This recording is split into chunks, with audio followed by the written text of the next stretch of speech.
واخيرا الاخوان ربحنا تونس، والحمد لله اقوى فريق في العالم ربحنا بجوج، ودابا صافي ضمننا كاس افريقيا الدراري. برافو عليكم الخوت، والله الا برافو عليكم، وما تتمرقوش والله ما تتمرقوا قسما بالرب الاله، والله ما تتمرقوا.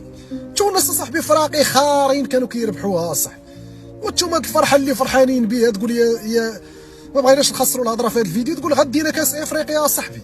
شي بهاد التشكيله هادي وبهاد المنتخب ديال دابا الا ديتو كاس افريقيا جاوبوا له عليا، اقسم بالربي ما ديوه، قسما بالله ما نحلموا بكاس افريقيا. انا تنقولها لكم نتوما باقيين فرحانين من كاس العالم ديال قطر صاحبي، فرحانين. هذيك الساعه كان منتخب، دابا ما بقاش المنتخب.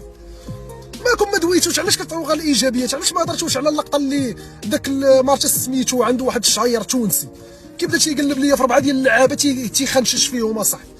هو ايوب الكعبي. عبد السلام الحلاوي، سامي هلال، فراس بالعربي. مالكم ما هضرتوش على هادي؟ ما بقيتو كطبلوا المنتخب اصاحبي. ما اقسم بالرب الاله هذا الماتش هذا اللي لعبوا تقول لي حقا راه يتحداونا وربحناهم، وراه ربحناهم، راه كان خاصنا نربحوهم بشي 10-0 هذوك اصاحبي. تونس تبي فرقه لا علاقه صاحبي، رابحين بجوج وفرحانين. اقسم بالله ما تتمرقوا قسما بالرب الاله.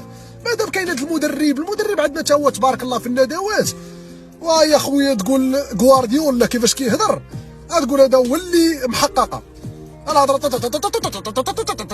بزاف كاع صاحبي. اقسم بالرب الا بزاف. عطيو السلبيات الدراري، ديروا النفس في اللعابه صاحبي وانتم كتطبلوا ليهم اصاحبي.